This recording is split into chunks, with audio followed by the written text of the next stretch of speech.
AppSec2Go, o podcast da Conviso.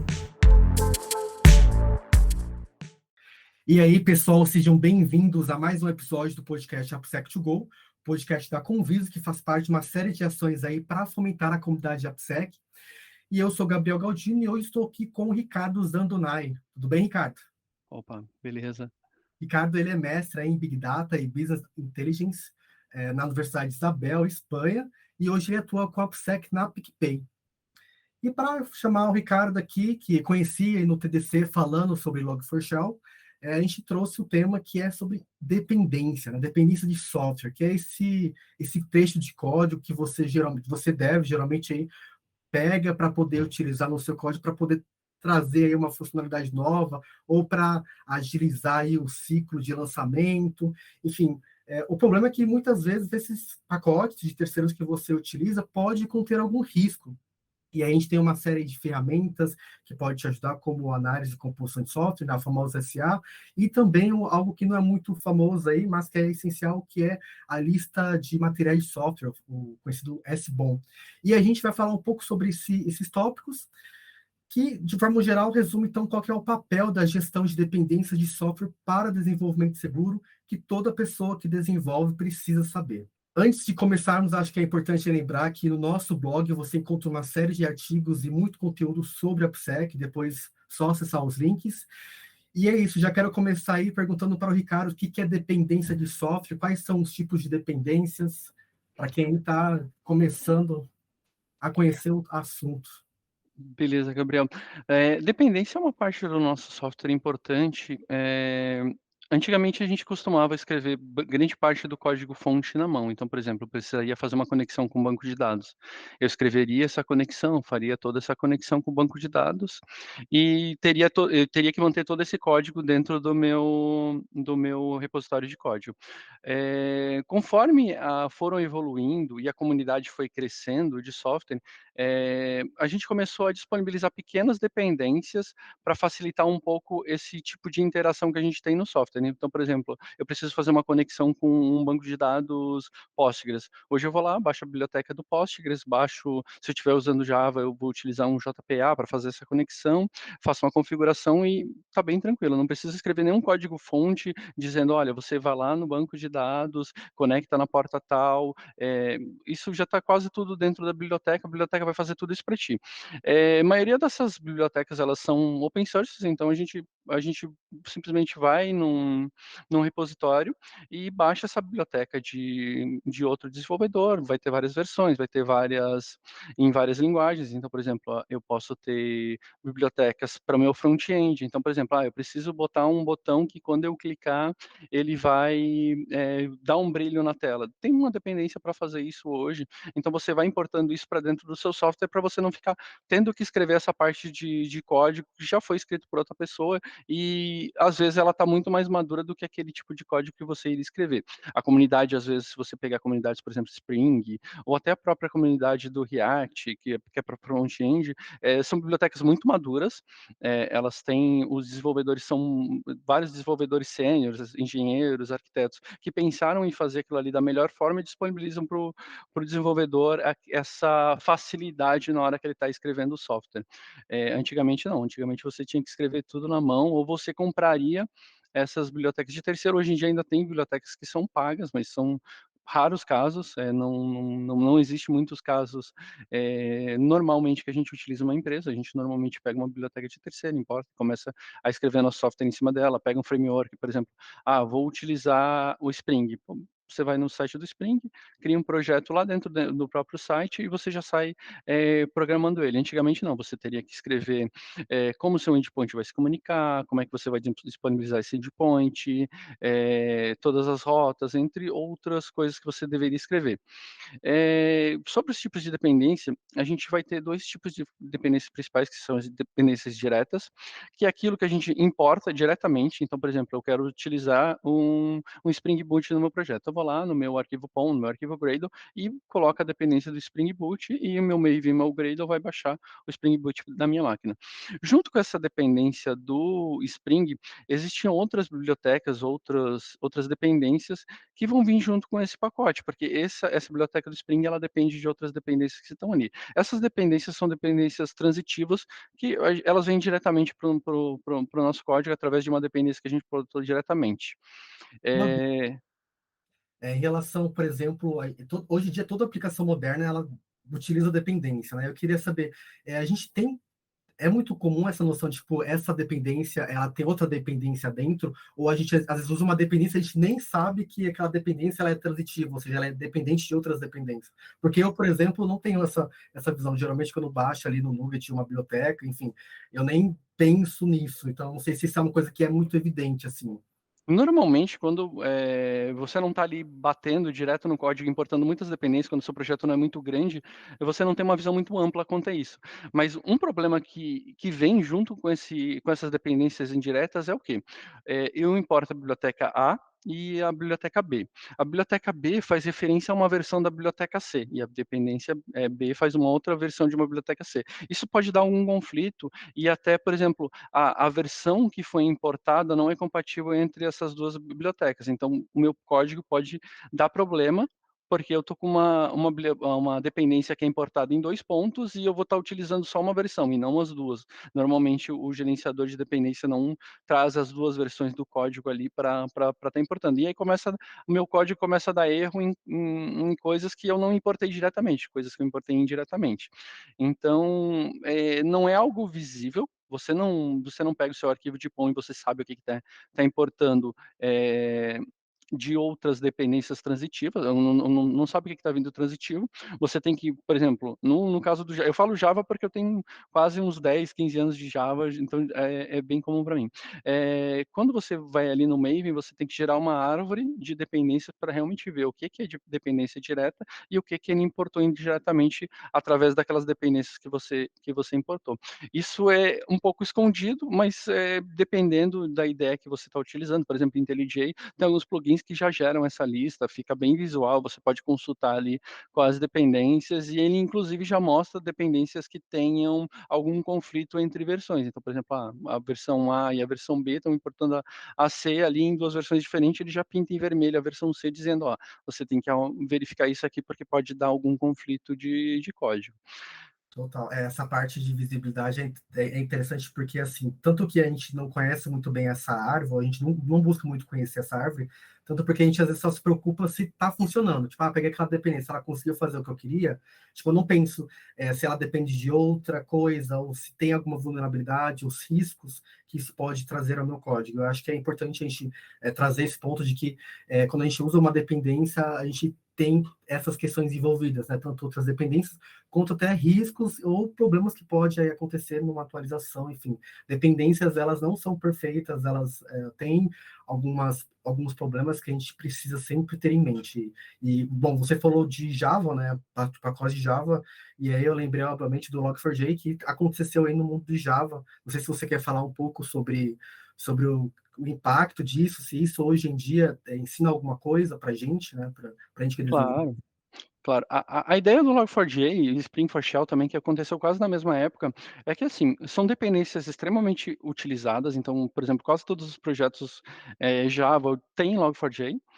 A gente foi quase todas as versões do Log4j, então foram poucos casos de versões muito antigas que não tinham esse problema, porque foi uma feature que foi implementada na versão 2 alguma coisa, e daí até a versão que estava no momento, todas elas eram vulneráveis. Então, o que acontecia era que numa parte do código que utiliza uma API interna que faz conexão com a máquina, dependendo de como é que você fazia a escrita do login, ela fazia uma chamada para o JNDI e o JNDI conseguia executar alguns comandos de domínio e tudo mais.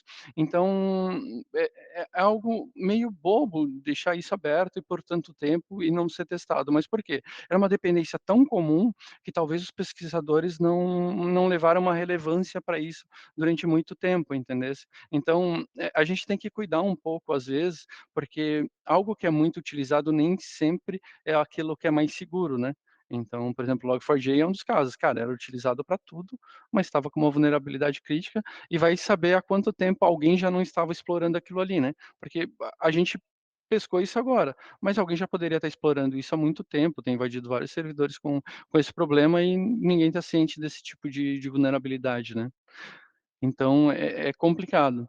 Eh, Junto com isso aí, tem dois tópicos bem relevantes, assim, que eu peguei do ZDNet e do próprio Snyk do site, que ele fala que de 75 a 78% de todas as vulnerabilidades encontradas indiretamente, são encontradas indiretamente. Então não são das dependências que você importou, é tudo das dependências transitivas que você importou, então de 75 a 78%. O caso do Log4j também entra nisso aí, porque se você baixasse alguns pacotes, ele tinha um Log4j já importado ali dentro, você não tinha importado o Log4j no seu projeto, outro aplicativo estava trazendo. E o tempo de desenvolvimento, então, por exemplo, a versão que você pegou para importar aquela dependência, ela importa bastante. Eh, Tem um aumento de 88% das vulnerabilidades para bibliotecas que têm mais de 2 anos, ou seja, quanto mais antiga é a biblioteca, mais chance de ela ser vulnerável. Por quê? Porque ela já tem uma tecnologia antiga, já teve mais gente que pesquisou sobre isso aí. Então, você ficar atualizando as dependências em períodos curtos ajuda você a manter o seu software um pouco mais seguro, né? É uma coisa que a gente não tem muito de costume, que é aquele de vamos atualizar o software constantemente, vamos pegar a última versão de cada dependência e colocar online. Normalmente a gente faz o software, entrega, faz alguma manutenção corriqueira nele e ele fica lá rodando por anos, né? Então é um problema que a gente tem hoje, mas são números que são bem relevantes para a gente tomar alguma decisão de, por exemplo, ficar fazendo manutenção preventivas em softwares que vão ficar ativos por muito tempo, né? Com certeza, não, esse dado é alarmante e a OASP também ela traz informações de como que as dependências hoje elas são foco, né, de vulnerabilidades e acredito que todo mundo que desenvolve precisa ter um pouco dessa ciência, essa compreensão, porque como você comentou, o Log4j, ele surgiu aí em uma biblioteca que era muito conhecida, todo mundo utilizava, né? E aí, isso é muito comum, assim, no mundo dev. Assim, eu vou utilizar algo que é muito famoso, todo mundo conhece, mainstream, né? Tipo, ninguém vai ter vulnerabilidade ali. Não, qualquer coisa é possível de ter algum risco, é possível de comprometer a nossa aplicação. E, nesse sentido, você trouxe aí outra informação interessante, que dependências mais antigas, elas tendem a ter mais informações sobre, sobre as suas vulnerabilidades, enfim, suas problemáticas. Mas isso não quer dizer que dependências novas, né, pacotes novos, sejam isentos disso. Na verdade, pelo contrário, às vezes pode ser que sejam mais riscos, porque tem poucas pessoas utilizando ou tem poucas pesquisas sobre eles, e aí talvez tenha que ter um pouco mais de cuidado, um pouco mais de estudo ali, né, sobre ele. Então, realmente, não tem, assim, a gente fala de bala de prata, né? Não tem um lugar, assim, totalmente seguro nisso. Realmente tem que estar sempre com essa mentalidade, assim, de AppSec na hora de você utilizar alguma dependência, enfim, durante você desenvolver a sua aplicação. E aí eu queria entrar no tópico de gerenciamento de dependência. Você falou do Java, a gente tem o Maven. E A que gente tem o Maven, a gente tem o Gradle, a gente tem o mais antigo que é Ant, dá para montar também na mão lá, o Java, menos jar lá e botar o nome da classe também, mas daí, tipo, também é muito, muito Caxias demais, a gente tem que pegar algumas coisas mais fáceis, então hoje em dia o mais comum é Gradle, até por causa do padrão Android, que utiliza Gradle também, então fica bem, bem, bem tranquilo. No front-end, quando a gente está programando React ou um Angular, ou até mesmo um Vue, a gente utiliza muito o NPM ou que vem junto com o Node, né, e o próprio Yarn. No .NET a gente tem o Nugget. Para o Python a gente tem o pip, que dá um pipstall ali também bem rápido. E o Go a gente tem o Go Modules lá, que a gente faz a import das dependências por ele. O legal de cada um dessas ferramentas de gerenciamento de dependência é que algumas têm algumas peculiaridades que elas já são voltadas um pouco para visualização de vulnerabilidades e dependência. Então, por exemplo, se eu estou utilizando um projeto .NET, existe um comando específico que você pode colocar no seu console ali para verificar as dependências. Então, é um .NET List Packages menos vulnerable e menos include transitive, que daí é para pegar todas as dependências transitivas também que são vulneráveis. Ele já vai listar o que tem de vulnerabilidades nessa dependência, então você não está precisando adquirir um SCA ali naquele momento para ver que teu projeto tem algum problema. É lógico que depois a gente explica por que o SCA realmente faz bastante diferença, mas você pode já verificando se teu projeto tem alguns problemas.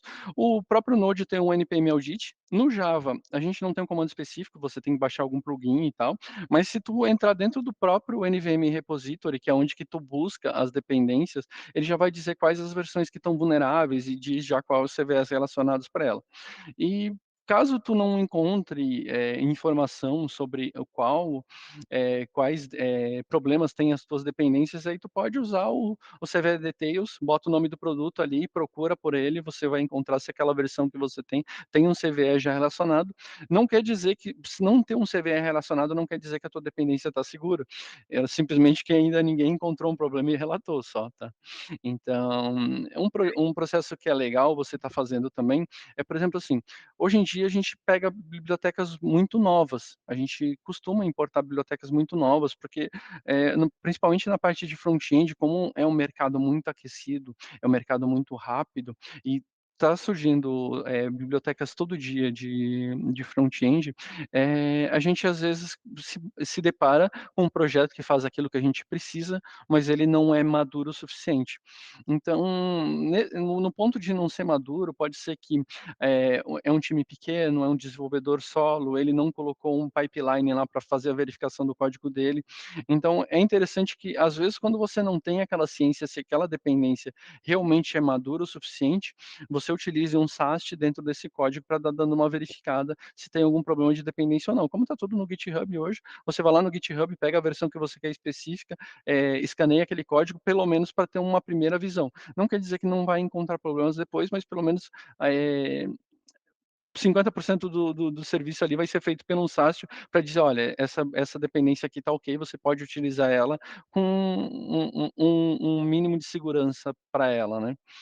Certo. Eu acho que, assim, dois pontos importantes que você citou e que eu acredito que seja essencial a gente dar um pouco, assim, de ênfase, que talvez alguém ainda tenha ouvido pela primeira vez, que é esse banco de dados CVE, se você puder explicar um pouco o que é isso e como que um dev poderia utilizá-lo para encontrar as dependências. E também agora a gente fala um pouco sobre a análise e composição de software, a SCA, essa ferramenta que também faz parte desse processo de você encontrar aí problemas no seu código de independências, né?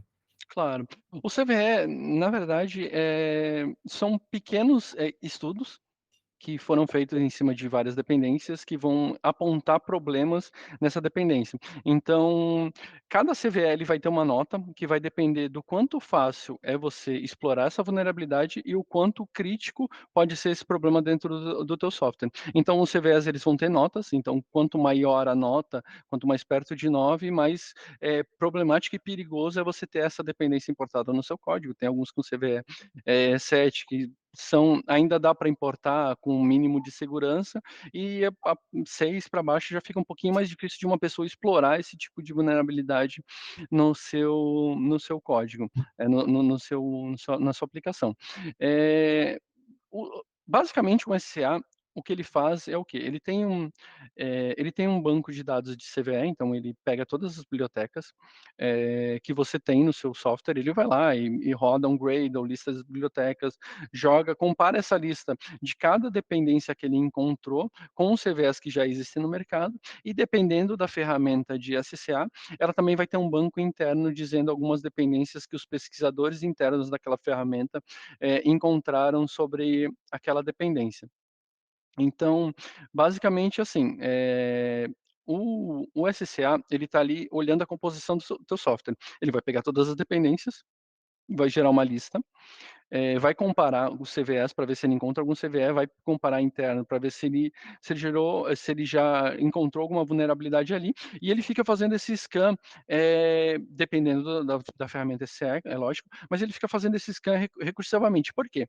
Os bancos de dados CVE eles são atualizados com uma certa frequência. Então, por exemplo, a biblioteca que eu gerei meu build hoje, ela pode não estar vulnerável, mas amanhã pode ter sido encontrado um CVE dela, dessa dependência que eu utilizo no meu biblioteca, e eu preciso ser avisado de que, cara, teu código-fonte, a partir de hoje, pelo CVE tal, pode ser considerado como uma vulnerabilidade. Então, a ferramenta de SCA, ela faz um trabalho meio que automático para você estar verificando as dependências de uma forma agendada.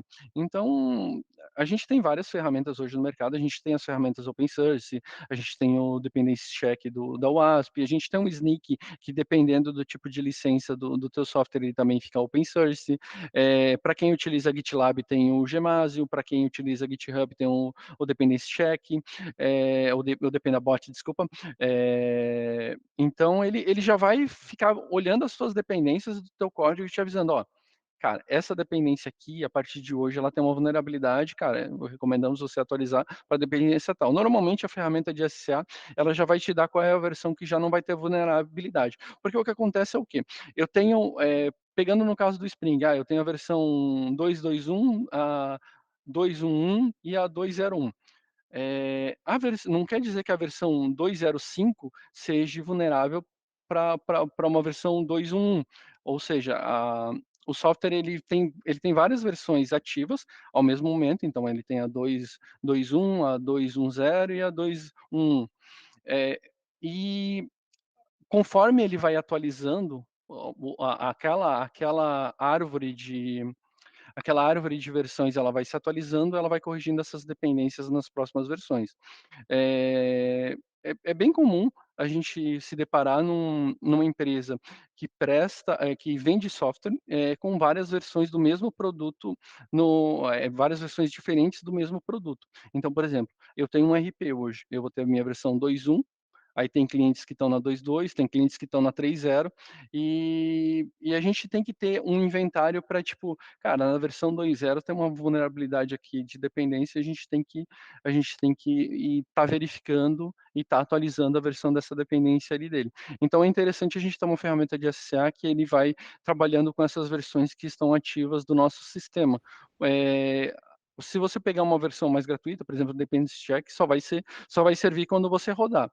O, o Dependabot, ele também, o Dependabot, o Gemasio, é só quando você rodar uma build, ele vai te avisar. Mas se tu pegar, por exemplo, um Black Duck, um White Source, ou o mesmo Veracode SA, o FOSA, tudo mais, eles ficam fazendo essas verificações de uma forma agendada, verificando todas as versões do teu sistema. Nesse caso, vale um pouco mais a pena você gastar um pouco de dinheiro comprando uma ferramenta de SCA um pouco mais madura, que vai fazer esses scans agendados nas suas versões ativas do software, para ficar dizendo o que tem de problema ou não. Mas é aquele negócio, você pode ficar fazendo agendamentos periódicos para ficar verificando a sua aplicação também manualmente, ou fazendo um script para rodar isso de forma manual, para você não ter o gasto de comprar uma ferramenta. É interessante ter a ferramenta de SCA, mas a gente pode trabalhar com open source também, né? Sim, isso de ferramenta é legal porque ela dá um apoio, né? Por exemplo, imagina que você tem uma aplicação aí com várias dependências e aí para você ter que ver uma por uma, a ferramenta, como você comentou, ela vai listar tudo, ela vai facilitar o processo, ela vai utilizar o banco de dados CVE, e aí cada ferramenta ela vai ter, como você comentou, né? Vai ter suas diferenciações em relação às CVEs que elas possuem, né? Algumas vão ter uns bancos de dados mais exclusivos, outros vai ter os mais comuns. Enfim, vai variar de cada caso, de cada ferramenta. Mais interessante nesse questão de ferramentas é entender que, que ela é meio que vai te auxiliar, porque o que acontece? Às vezes você usa a ferramenta ali, você não sabe muito bem o que a ferramenta faz, ou o porquê dela, ou o que ela vai gerar. Então, ter essa mentalidade, entender que, na verdade, você está buscando vulnerabilidades nas suas dependências, e a ferramenta ela vai estar te auxiliando, e ela, sendo aí apenas um apoio, você sempre vai ter que estar um passo à frente da ferramenta para poder lidar com os problemas que pode gerar as suas dependências. E, inclusive, a gente sempre fala aqui na Convivos, né, que a AppSec é mais do que, por exemplo, uma etapa ou só uma atividade. Você fazer um uso de uma ferramenta não necessariamente vai também significar que o seu código vai estar seguro totalmente, que vai te ajudar a encontrar esses problemas e você vai poder resolvê-los, só que não acabou por aí. Tem outros processos que são importantes durante o ciclo de desenvolvimento aí, e aí são outras ferramentas, atividades, enfim. E aí, Por que eu falo isso? Porque às vezes parece assim que o mercado vende, por exemplo, use um SA e aí pronto, seu código está seguro, não precisa de mais nada. Não é só colocar o SCA lá, né, é uma das coisas que a gente brinca, que muita gente acha que, por exemplo, eu comprei uma ferramenta de SaaS, uma ferramenta de SCA, tô protegido. Não, se você não tiver um acompanhamento, se você não tiver um time de AppSec, se você não tiver desenvolvedores capacitados para estar atualizando essas dependências que estão vulnerabilidade, você só vai saber que você tem um problema, mas você não vai estar corrigindo, né.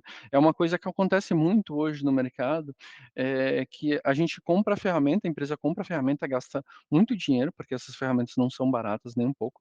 É, Você gasta muito dinheiro, mas você não monta uma equipe para corrigir o problema, você simplesmente só deixa o problema lá. E às vezes você pega uma empresa com muito menos recurso, mas que tem uma maturidade muito maior de alguns desenvolvedores ou até mesmo tem uma pessoa de segurança, que o cara pega a ferramenta open source, faz na mão, scan, roda agendado há muito, roda agendado e o software deles é muito mais seguro do que uma empresa muito grande que tem um software, que tem um Synopsys da vida, que tem qualquer outra ferramenta de SaaS ou ISCA comprados. Por quê? Porque tem um pouco mais de maturidade. Tem uma das coisas que realmente incomoda bastante é que hoje em dia a gente não tem um estudo para estar importando uma dependência, a gente pega aquilo que é padrão do mercado e sai importando. Isso volta àquele problema que teve há pouco tempo com o Python, que uma das dependências que era bem utilizada pelos projetos, ele ficava lendo todas as environments do sistema operacional, capturava as chaves da AWS e mandava para um indiano. Então é complicado, porque às vezes você está confiando na comunidade, sim. as dependências são geradas pela comunidade, então a gente tem vários casos de membros da comunidade que estavam extremamente frustrados com a falta de compromisso com as pessoas que estavam importando a dependência e ia lá e zoava a dependência para realmente quebrar o projeto de várias pessoas. Então é um pouco complicado a gente trabalhar com as dependências se não trabalhar com maturidade, se a gente não trabalhar com verificação de quem que é o fornecedor, quem é que gerencia isso aí. Então, às vezes, vou utilizar o framework A, o framework B. Cara, tente sempre se apoiar no framework que é utilizado por uma grande empresa. Então, por exemplo, vou programar front-end. Cara, tenta partir para o Angular, tenta partir para um React, que são Facebook e Google, que gerenciam ele, são um pouco mais tranquilos de você não ter problemas com esse tipo de dependência que está importando no teu código. Então, é uma das coisas que às vezes atrapalha, porque às vezes uma biblioteca pequena, desenvolvida por um dev ali, já resolveria o problema, mas você tem que importar uma biblioteca um pouco maior que foi escrita por uma outra empresa. É complicado. E uma das coisas que incomoda bastante também, e o SCA também ajuda, é o ponto das licenças. Hoje a gente não presta muito atenção no licenciamento de como é disponibilizada essa ferramenta. Dependendo do tipo de licença, tem vários fatores que você tem que colocar e você não está agindo, e depois isso pode te trazer uma perda financeira também.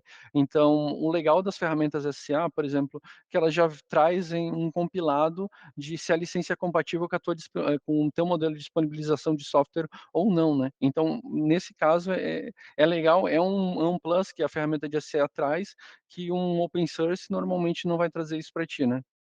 Legal. Desse tema, tem dois tópicos que eu queria que você pudesse comentar um pouco. Um deles é que eu lembro da sua pressão que você fala, se você não tem cão, aí é SA, casse com gato, que aí seria um Python. Aí, nesse caso, você utilizar automatizações por meio de Python para você utilizar essas ferramentas. Isso é algo bacana para um dev aí poder também ter maior maturidade para poder encontrar vulnerabilidades utilizando essas ferramentas. E aí, no segundo tópico, eu queria entender contigo, que você já tem mais essa experiência, né, de mercado, de ver como que desenvolvedores podem melhorar sua maturidade em relação a essa questão de encontrar vulnerabilidades ou lidar com riscos dentro das vulnerabilidades e também no uso dessas ferramentas, para que não seja algo, como você falou, que seja só comprado e deixado de lado, ou que seja visto aí como uma bala de prata para resolver o problema. Como que podemos alcançar essa maturidade? Quais são as dicas que você, sei lá, vem tendo aí? Claro, eu coloco o Python porque é muito fácil tu escrever um script em Python. Você gasta muito pouco para estar executando esse script e você já faz de forma agendada, ele te gerando relatórios, ou então ele te mandando uma mensagem no Slack dizendo: olha, rodei um scan aqui, encontrei uma vulnerabilidade, uma dependência com vulnerabilidade na versão tal. Então você consegue programar muito fácil isso. É importante você lembrar que é, tudo já foi escrito um pouquinho em Python. Então, por exemplo, eu preciso de uma API para acesso ao GitHub. Já tem uma API, já tem uma biblioteca lá que faz toda essa comunicação com o GitHub. Você só coloca a sua chave lá e você consegue ter acesso ao GitHub, consegue listar projetos, consegue listar releases. Então, é muito prático você estar utilizando Python, mas você pode utilizar Go também, que hoje em dia é muito simples. Você compila, roda em qualquer lugar, para estar trazendo essa dependência com vulnerabilidade e está expondo ela. Então, você pode o quê? Você pode gerar um script, rodar ele na sua máquina, ou você pode gerar um script e botar na AWS e rodar ele agendado, e a cada tanto tempo ele vai baixando as dependências, comparando com um VulDB da vida, ou um CVE Details, para ver se tem uma dependência que você está utilizando ali que é vulnerável. É, Existem vários cenários para como é que você vai gerenciar na empresa. Depende do tamanho da empresa, depende do budget da empresa. Então, tem empresas que são extremamente pequenas, mas têm um budget muito alto por causa de investimento e tudo mais. Então, você consegue comprar um SA, mas tem empresas que são pequenas e têm um budget muito baixo. Quando você tem uma empresa pequena com um budget muito baixo, normalmente você não tem muitos projetos. Então, é um pouco mais fácil de tu estar gerenciando todos esses projetos que tu tem ativos naquele momento. Então, você vai ali, gera uma lista, gera um TXT com as versões, qual é o link, como você está gerenciando elas, e roda um script e verificando essas dependências. Quando você já tem uma empresa que tem muitas dependências, então já começa a ser um passo um pouco mais complicado. O certo seria o quê? Cada time de desenvolvimento gerenciar os seus produtos. Então, por exemplo, eu tenho uma parte do meu software cuida só da área de logística do meu ERP. Eu tenho uma empresa pequena que gerencia um ERP. O time de logística deveria ter uma pessoa lá dentro que rode esse script e verifique as dependências daquele módulo. Então, a gente pega muitas empresas grandes que têm budget baixo, porque a margem de lucro do software é baixa, então ele não tem muito dinheiro para gastar com segurança, mas também não tem bastante mão de obra e tem pessoas que têm uma maturidade legal, então você consegue gerar isso aí. Tem muita coisa pronta no mercado, o próprio site da WASP tem milhões de ferramentas prontas que já têm uma maturidade, você lista ali o dependency check, você tem uma verificação de .NET também feita pela WASP, então você pode utilizar essas ferramentas ali para resolver uma parte do seu problema, mas não dá para só ficar se apoiando nelas, né? Você não pode só sempre ficar se apoiando no open source e não fazer scripts e não tentar buscar algo novo. O problema do open source, ao contrário das ferramentas pagas, é que o tempo de atualização desses bancos de dados ou das verificações é um pouco mais lenta do que nas ferramentas pagas. Por exemplo, um CVE que sai hoje no CVE Details lá para uma ferramenta paga, ela já sai na hora. A ferramenta open source vai depender de uma atualização que vai ser feita pela comunidade, que vai botar aquele scriptzinho ali que vai ser executado e tal. Então é um pouco mais lento, é um pouco mais moroso esse processo, e às vezes tu fica com um gapzinho ali de parte vulnerável no teu, de tempo vulnerável do teu código até tu fazer essa correção ali para atualizar essa dependência. Então é um pouco complicado você só se apoiar nos open source. Então você tem que ter alguém pesquisando na tua empresa, tem que ter alguém antenado nas notícias. Então, por exemplo, o caso do Log4j. Cara, demorou, eu acho que até as primeiras notícias, até começar a sair as primeiras informações sobre o CVE, até porque ele era um CVE publicado, mas ele não tinha detalhes. Então, tipo, ele não tinha a informação que você precisava para resolver o problema. Tinha vários estudos, o pessoal tentando capturar os melhores cenários para descrever o CVE e ele ficou um pouco aberto. Nesse tempo, o problema é na classe tal. Cara, era ir lá, abrir o jar, apagar aquele ponto class lá dentro e botar o jar de novo dentro da tua aplicação. Então já resolveria o problema. Então você tem que ter um time que ele tem que estar um pouco mais aberto no mercado, tem que ter um LinkedIn com algumas empresas de segurança, HackSec, Conviso, Tempest. Cara, você faz um compilado dessas empresas, tem ali no teu LinkedIn para receber as notícias sobre vulnerabilidades que são encontradas, isso te ajuda bastante a ter um gap menor de tempo para resolver esse problema com essas dependências, né?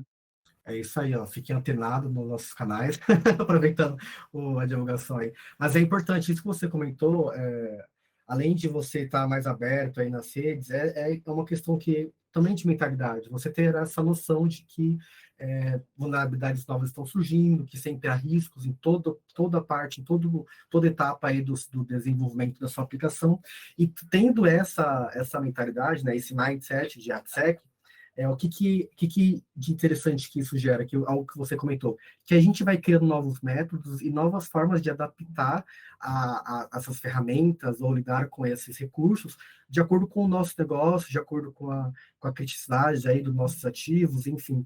E, por exemplo, como você falou, né, fazer automações com Python, né? Python hoje a gente utiliza para tudo. E hoje, qualquer um que desenvolve aí consegue pegar o Python e fazer essas automações assim de forma muito rápida, e aí você consegue potencializar o uso de uma ferramenta. Mas para fazer isso, obviamente, você precisa ter não vontade, mas essa sensação de que preciso ir além das ferramentas. É interessante que você trouxe isso muito bem. E aí, tá, a gente falou aqui sobre fazer a lista dessas dependências, né, por meio da análise de composição de software, o famoso SA, e aí quero entrar no nosso outro tópico, que é a parte de você fazer o inventário, porque as dependências, elas entram aí dentro de uma cadeia de fornecimento, ou cadeia de suprimento de software, o supply chain. E para isso, existe o SBOM, que é esse lista de materiais de software, que é algo que eu quero que você comente de onde surgiu isso, e o porquê isso é utilizado também como uma forma de você fazer a gestão das suas dependências de software. A ideia da geração do SBOM é que a gente precisava de um formato para estar descrevendo qual é a composição, o que que tem tudo dentro do nosso software.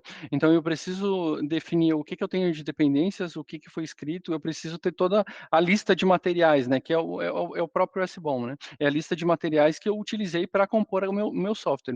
Ele nada mais é do que um conjunto de metadados que descreve, uma árvore de importação de dependências e mais com licenças, entre outras coisas, que a gente utiliza no nosso software.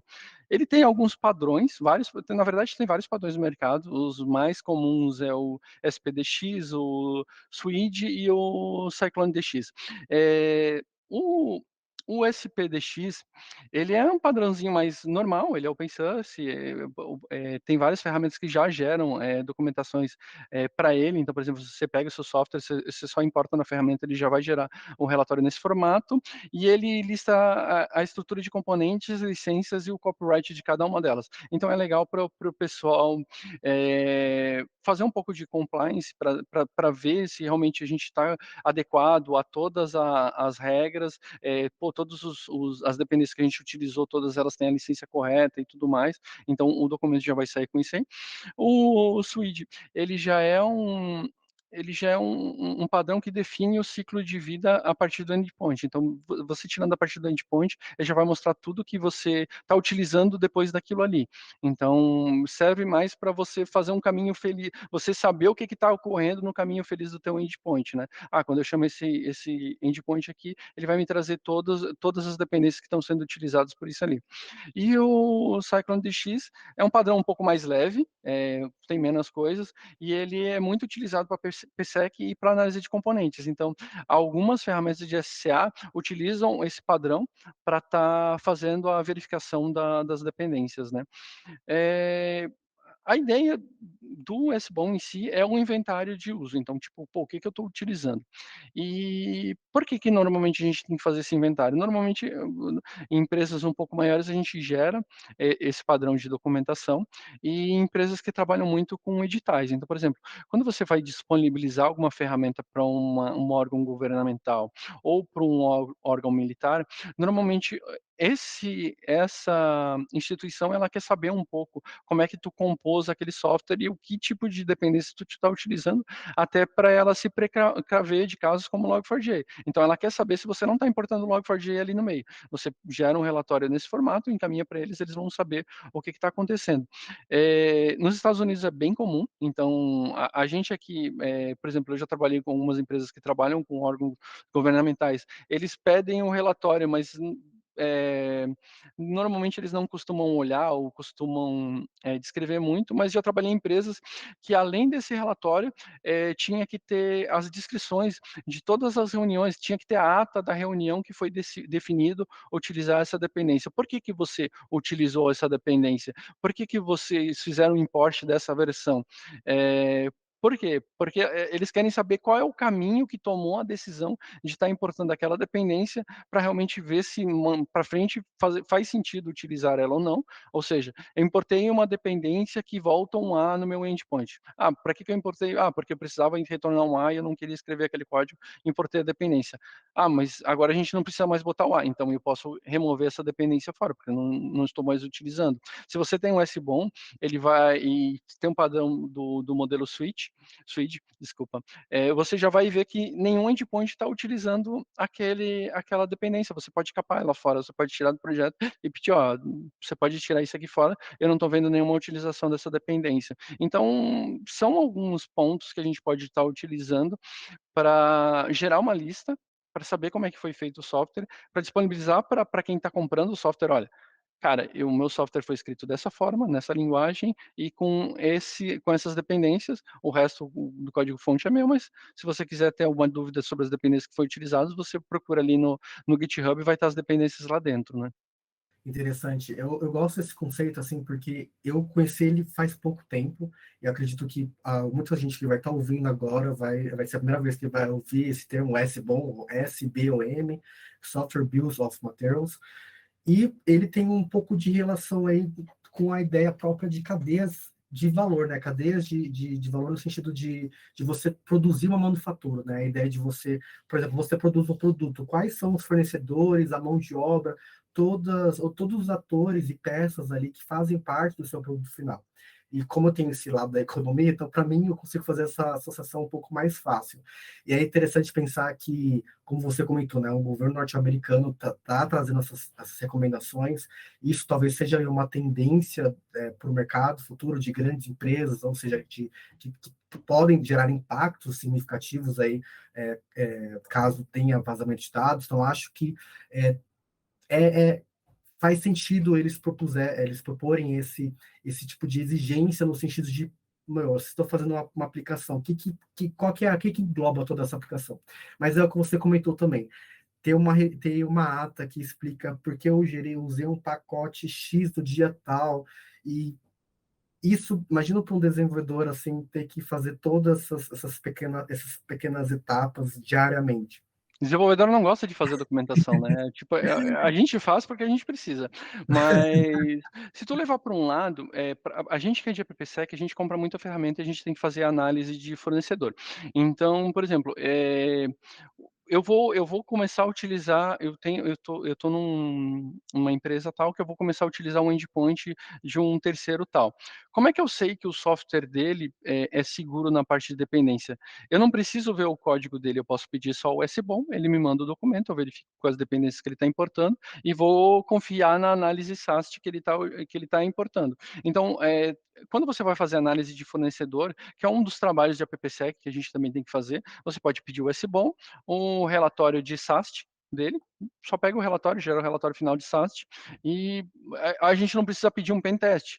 Então, porque o comum hoje, por exemplo, se você está muito desconfiado daquele fornecedor, se ele tem boas regras de segurança, você vai lá e contrata um pentest e avisa, ó, para mim comprar teu software, eu preciso fazer um pentest nele para ver se realmente é seguro. Se você tem um documento ali, um SPDX mesmo, e um relatório de SAST, você já tem 50% seguro. Dá para pedir o pentest? Claro que dá para pedir o pentest, mas pelo menos você sabe que a composição do software dele não foi feita de qualquer jeito, né? Você já sabe que ele está utilizando as últimas dependências, não tem dependência vulnerável, entre outras coisas, né? Então, ajuda bastante isso, sabe? Quando tu vai comprar alguma coisa de um fornecedor e ele já ter esse relatório pronto, já mostra um pouco de maturidade pelo lado dele, né? De tipo, ele já tem um relatório de dependência, ele já tem um relatório de SAST, então ele já está com um nível de maturidade ok ok, então eu já não vou ficar com tanto pé atrás assim de estar trazendo ele como sendo fornecedor de algum endpoint, algum serviço para dentro da minha empresa, né? Que é muito normal hoje, principalmente serviços financeiros, a gente trabalha muito com endpoints de terceiros, integrações entre lojas na parte de varejo, então, por exemplo, se você pensar pelo lado de, tipo, você não precisa olhar o outro lado porque o relatório já vai dizer se tem algum problema ou não, e aí, tipo, você só faz um pentest realmente se você tiver muito receoso de estar trazendo aquele fornecedor, ajuda bastante, né, na hora de tomar a decisão entre o fornecedor A e o fornecedor B da mesma solução, né? Sim, total. E uma questão assim que é interessante também apontar, como você comentou, né, desenvolvedores e essa parte de documentação. Eu estava lembrando agora que algumas pessoas já chegaram em mim na comunidade de devs perguntando, o que você utiliza para documentar? Então, apesar de às vezes parecer que tem essa questão de documento, mas é que tem também percebido aí uma mudança no comportamento de devs que tem se tornado cada vez mais responsável pelos processos da aplicação. E aí, talvez, essas tendências aí, elas meio que, de alguma forma ou outra, elas meio que se convergem no sentido de que as pessoas elas estão se preocupando mais com aquilo que ela está desenvolvendo, ou como que ela vai documentar ou registrar aquilo que ela está fazendo, porque aí vai criando essa responsabilidade, né? E aí isso é outro ponto que também acaba meio que convergindo com tudo isso, que é você também trazer aí essa responsabilidade da pessoa que desenvolve com a questão da segurança da sua aplicação. Porque aí, por exemplo, você está desenvolvendo ali uma parte uma feature ali do código, e você, não que você desapegue daquilo, você vai deixar aquilo, você vai codar e, tipo, acabei, vou esquecer daquilo. Não, de alguma forma aquilo, você vai ter uma responsabilidade com aquilo, vai pensar, por exemplo, o que eu utilizei aqui, enfim, porque de certa forma também, tão a gente está sempre aprendendo, a gente está sempre buscando aprender com o que a gente está fazendo. Então, isso gera também esse processo de aprendizado. Enfim, trouxe esse lado aqui mais para o lado do dev, e acho que a gente já pode ir aqui para finalização, que acho que a gente já trocou bem os assuntos, você trouxe aí com bastante detalhes aí sobre como fazer essa gestão de vulnerabilidades. A gente tocou desde a parte ali mais básica, que é você pensar no gerenciamento, né, desses pacotes, aí como o uso de ferramentas, e agora nessa parte aí de você fazer o inventário, hein, com base aí nos fornecedores. E não sei se você tem mais alguma questão aí sobre o assunto que você queira comentar.